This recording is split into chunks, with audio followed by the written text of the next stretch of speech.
저는 공수처의 대통령에 대한 불법적 수사 행위에 대한 철저한 진상 규명을 위한 특검법을 발의를 했습니다. 아시다시피 공수처는 내란죄에 대한 수사권이 없습니다. 공수처는 직권남용죄와 관련하여 내란죄를 수사할 수 있다라고 했습니다만 이는 한마디로 어불성설입니다. 왜냐하면 직권남용죄와 내란죄는 범죄의 구성 요건, 성질, 중대성 등이 너무나도 다르기 때문이에요. 그리고 헌법 84조에 의해서 대통령, 현직 중에 있는 대통령을 내란죄가 아닌 직권남용죄로 형사소출할 수가 없습니다. 그래서 대통령의 이런 불법적 수사를 바탕 위에 불법 체포 과정이 너무나도 확연히 드러납니다. 공수처의 대통령에 대한 체포 영장의 청구와 발부와 집행의 과정이 모두 다 불법 투성이입니다. 한마디로 대통령 불법 체포 게이트라고 해도 과언이 아닙니다. 지난 이 수사 기록을 통해서도 밝혀졌습니다만 작년 12월 6일, 12월 8일 공수처는 대통령 피의자로 한 통신영장을 서울중앙지법에 신청했다가 기각당했습니다. 12월 19일 날은 대통령에 대한 압수수색 영장이 중앙지법부터 기각이 됐습니다. 심지어 대통령과 내란죄 혐의에 있는 주요 임무 종사자들에 대한 서울중앙지법에 대한 영장 기각 사례가 무려 16건에 달합니다. 동부지법은 한 차례 기각당한 바 있습니다. 그런데 이 모든 사실을 은폐를 했습니다.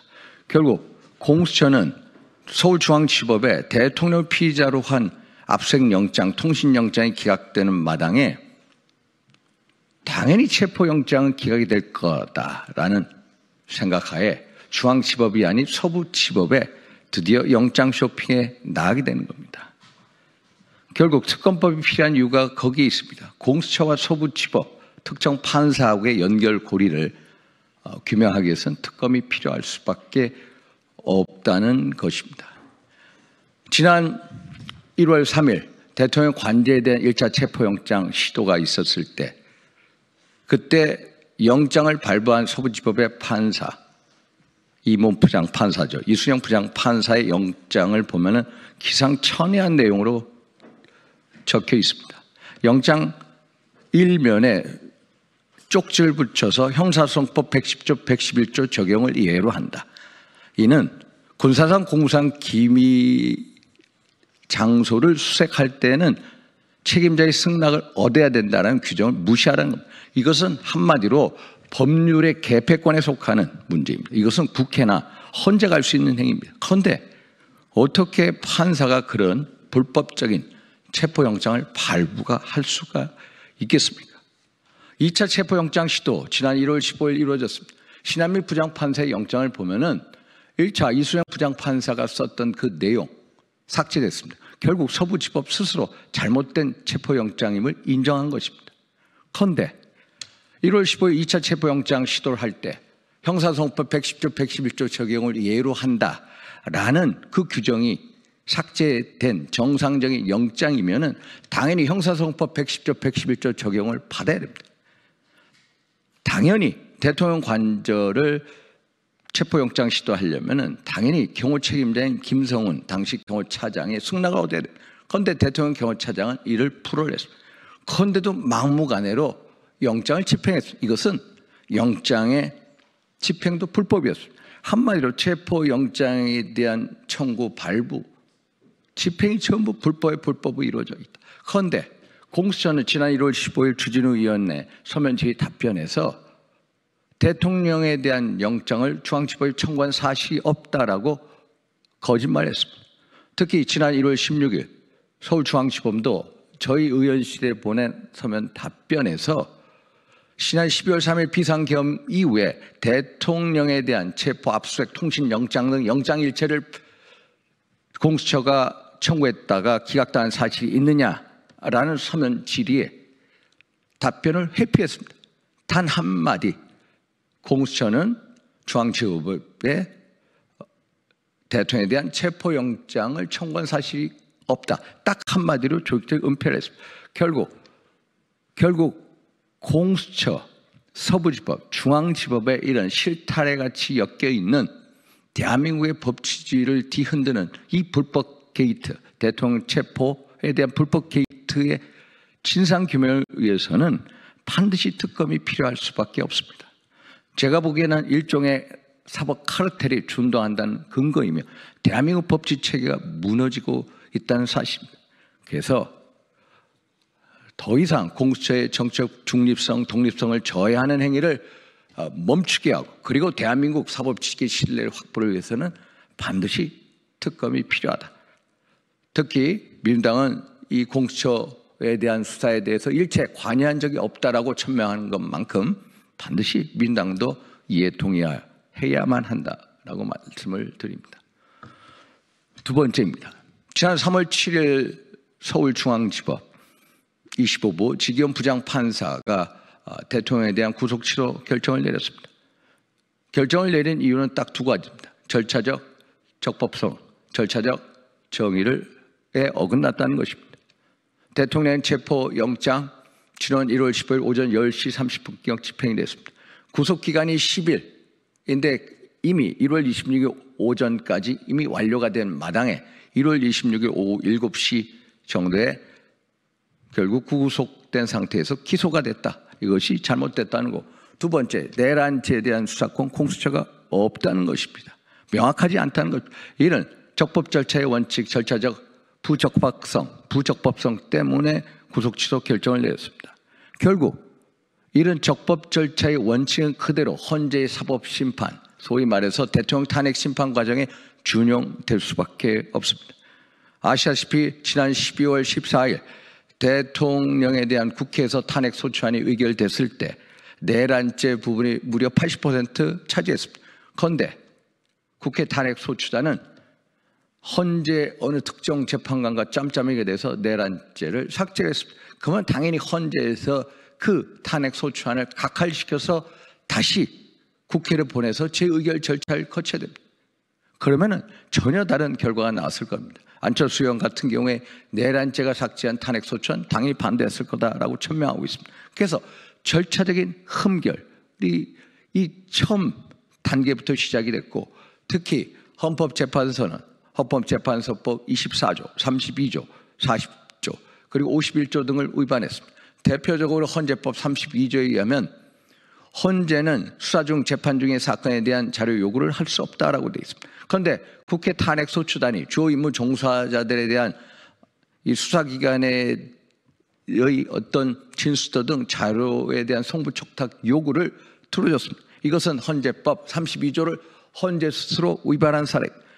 또 헌재법 40조에 보면은 탄핵 심판 과정은 형사소송법의 규정을 준용하도록 되어 있습니다. 당연히 형사소송법의 규정을 준용한다면 변론 기일 지정 등이 있어서 적용이 돼야 됩니다. 그런데 11차 변론 기간 동안에 한두 차례밖에, 두 차례까지밖에 변호인하고 협의하였고, 나머지 변론 기일 지정은 전부 일방적인 통고 형식이었다.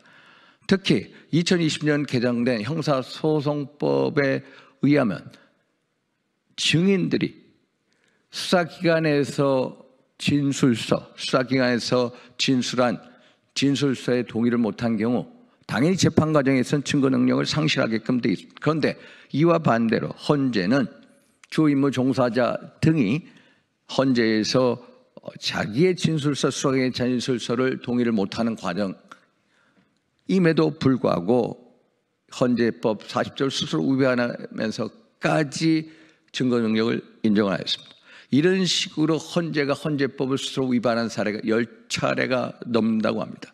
그래서 허영 경희대 명예교수 같은 대한민국 헌법학계 최고 태두께서 10가지 이상의 위법 사례를 제시하면서 헌재가 이런 식으로 위법 행위를 적나라하게 보여주면은 국민의 신뢰를 잃게 되고, 그러면 헌재가 남아나지 못할 것이다, 이렇게 경고했습니다.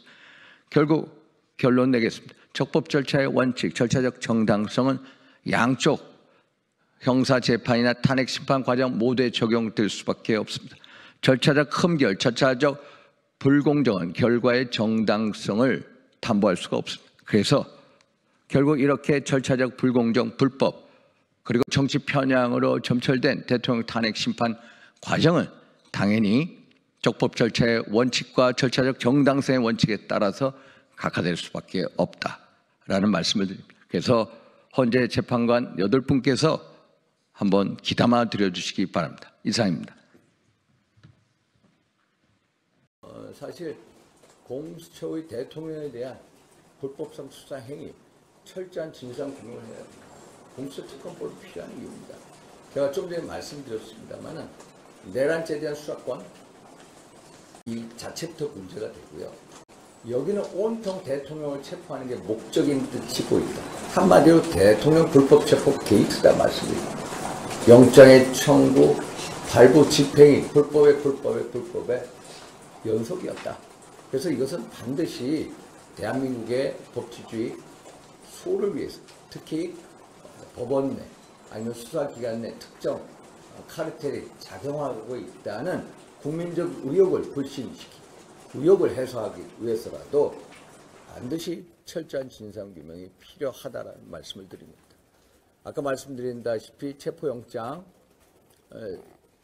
한번 발부 과정 보십시오. 12월 6일, 12월 8일 대통령 피의자로 한 통신영장을 중앙지법에 청구했다가 기각당한 사실이 있습니다. 12월 19일은 대통령 관저에 대한 압수수색 영장 청구했다가 또 기각당한 사실이 있습니다. 심지어 대통령과 내란죄 혐의를 받고 있는 주요 임무 종사자들에 대한 중앙지법에 영장을 청구했다 기각당한 사례가 16차례, 동부지법에서 기각당한 사례가 1차례입니다. 결국 대통령에 대한 통신영장, 압수수색 영장이 중앙지법에서 전부 다 기각당하는 마당에 결국 체포영장은 당연히 기각될 수밖에 없죠. 그러니까 결국 서부지법으로 옮길 수밖에 없다. 결국 서부지법의 특정 판사들하고 공수처 관계자들하고 분명히 짬짬이 의혹을 했다. 짬짬이 했다는 함정의 의심을 지울 수가 없습니다. 결국 그래서 특검법이 필요한 이유입니다. 그래서 1차 체포영장 누가 발부했습니까? 이순영 부장판사. 이분 우리법 연구회라고 하죠. 이분이 발부한 체포영장 제가 직접 눈으로 봤습니다. 1월 3일 날. 보니까 앞에 쪽지를 붙여놨어요. 쪽지를 붙여놓고 두 줄 돼. 형사소송법 110조 111조 적용을 예외로 한다. 형사소송법 110조 111조는 군사상 공무상 기밀 장소를 수색할 때는 책임자의 승낙을 얻어야 한다라고 돼 있습니다. 그런데 승낙, 그 당시에 대통령 경호처장인 박종준 처장의 승낙을 얻지 말고 소위 말해서 영장을 집행하라는 겁니다. 이것은 한마디로 기상천외한 초법적인 영장이다. 이것은 판사가 이런 영장을 발부할 수가 없습니다. 결국 특정한 정치 이념으로 엮인 관계가 아니냐. 특히 대통령 체포를 위해서는 물불 가리지 말고 잡아다 와라 라는 뭔가의 조직적인 업무가 있지 않고서는 이런 영장을 발부할 수가 없습니다. 1월 15일 새벽 5시 2차 체포영장 시도가 있었습니다. 제가 관저 정문 앞에서 윤곽근 변호사하고 가장 먼저 본 부자가 뭔지 아십니까? 1차 체포영장에 나와 있던 그 쪽지가 그대로 있냐 없냐를 한번 보라고 했습니다. 그랬더니 없습니다. 멀쩡한 영장이었습니다. 그러면은 당시 2차 체포영장 신한미 부장판사가 발부했습니다. 그러면 1차 발부한 이순영 부장판사의 영장이 잘못된 영장이면 서부지법에 있는 판사가 스스로 인정을 한 겁니다. 안 그렇습니까? 그래서 멀쩡한 영장입니다. 그러면은 형사소송법 110조 111조 적용을 받아야죠.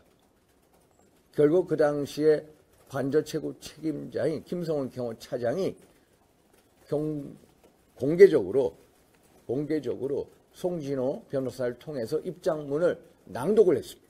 거기에 보면 여기는 군사기밀 보안시설 가급 시설이기 때문에 수색을 허락할 수 없습니다. 명확하게 이렇게 공지를 했는데도 영장 집행 과정이 완전히 불법이었다. 영장 집행할 수가 없습니다. 근데 공수처는 이 집행 과정도 불법으로 한마디로 얘기하면 특수 주거 침입죄에 해당되는 영장 불법 집행이었다. 그래서 이것은 대통령의 한 개인의 문제가 아니다. 심지어 대통령을 하고 있는 분도 이렇게 체포영장의 청구, 발부, 집행 과정이 불법으로 점철이 돼 있는데 수사기관의 이런 강압적인 이 행동이라는 강압적인 행위에 대해서 일반 서민들은 얼마나 더 큰 피해를 입겠느냐. 내가 만약에 그 당사자가 된다면 이것이 대통령 한 개인의 문제가 아니라 대한민국 모든 국민들에게 적용되는 문제고 수사기관의 이러한 강압 행위와 횡포에 맞서기에는 일반 서민들은 얼마나 힘들겠냐. 그래서 이러한 철저한 진상규명을 통해서 이러한 행위가 두 번 다시 일어나게 해서는 안 된다. 그래서 이것은 우리 모두의 어떤 인권 보호적 측면에서 필요하다. 그래서 공수처특검법을 발의를 했다. 이거에서 민주당도 당연히 제대로 된 정당이라면 제대로 된 인권 보호를 기치를 내건 정당이라면 공수처특검법에 찬성해야만 한다라는 말씀을 드립니다. 또 두 번째 말씀드린 것은 지난 3월 7일 서울중앙지법 형사 25부 직영 부장판사의 구속 취소 결정문을 보면은 두 가지 이유입니다. 절차적인 명확성이 필요하다. 그리고 불법 이런 내란죄에 대한 수사권이 공수처가 있다는 명확한 규정이 없다는 것. 한마디로 적법 절차의 원칙을 얘기를 냈습니다. 대통령에 대한 체포영장 1월 15일 오전 10시 33분이라고 합니다. 이거에 대해서 이미 1월 26일 오전 9시경 구속기간이 만료가 됐다. 구속기간 만료 이후에 불법 체포 구금된 상태에서 기소를 했다. 두 번째, 내란죄에 대한 공수처의 수사권이 있는지 명확하지가 않다. 구속기간이 만료된 다음에 기소한 거가 만약에 문제라면 이 공수처의 불법성 수사에 대해서도 앞으로 재심이나 파괴 우려가 상당하다. 그래서 구속 취소 결정문을 내린 겁니다. 구속 취소 결정을 내렸죠. 이러한 적법 절차의 원칙, 절차적 정의가 당연히 헌재 재판 과정에 준용될 수밖에 없다는 겁니다. 헌법재판관 8분이 너무나도 잘 알고 있는 사실입니다. 12월 14일 국회에서 의결된 대통령 탄핵 소추안을 보면은 비상계엄 분야 그리고 내란죄 부분이 80% 차지한다는 거 아닙니까? 그런데 내란죄 부분을 철회해달라고 철회를 했다. 사실상 철회를 하지 않았습니까?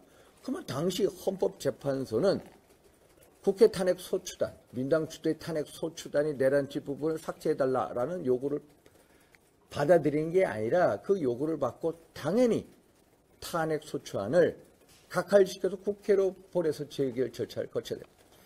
당시 국회 탄핵 소추안에 찬성한 의원이 204명입니다. 204명.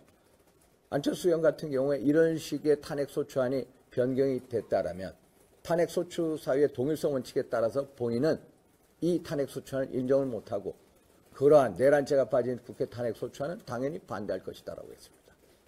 결국 헌재 스스로 잘못된 결정을 내렸다. 그리고 제가 말씀드린 헌재법 24조 기피 회피의 원칙, 헌재법 32조 수사 재판 중의 사안에 대한 송부 촉탁 요구 안 된다. 헌재법 40조 탄핵 심판의 형사소법 규정을 준용하도록 된다. 헌재법 51조 소위 말해서 탄핵 심판 형사 재판이 같이 이 전개가 될 때는 탄핵 심판을 정지할 수 있다 등등의 여러 규정. 아니 제가 허영 경희대 명예교수님 말씀드리는데 제가 대학교 다닐 때 대한민국 헌법학계 3대 태두라고 했어요. 첫째 김철수 교수, 권영선 교수, 허영 3대 교수님을 꼽았습니다. 그런 노학자께서 얼마나 이 사법부의 현실, 헌재의 현실 보면서 얼마나 통탄하시면은 어느 잡지 기관 글에서 헌재가 위법 행위를 스스로 자행한 게 10가지가 넘는다. 헌재가 이런 식으로 국민적인 불신을 얻게 되면 헌재가 가루가 될 것이다. 이런 경고를 하셨습니다. 결국 적법 절차의 원칙과 절차적 정의가 없는 탄핵 심판은 그것 자체로 받아들일 수 없다는 겁니다. 그래서 이렇게 헌재가 다 대통령 탄핵 심판 과정에서 불공정과 불법과 정책 편향으로 점철이 됐다면 탄핵 심판 선고의 결과의 정당성을 담보할 수가 없다. 그래서 대통령 탄핵 심판은 각하만이 답이다라는 말씀을 드립니다.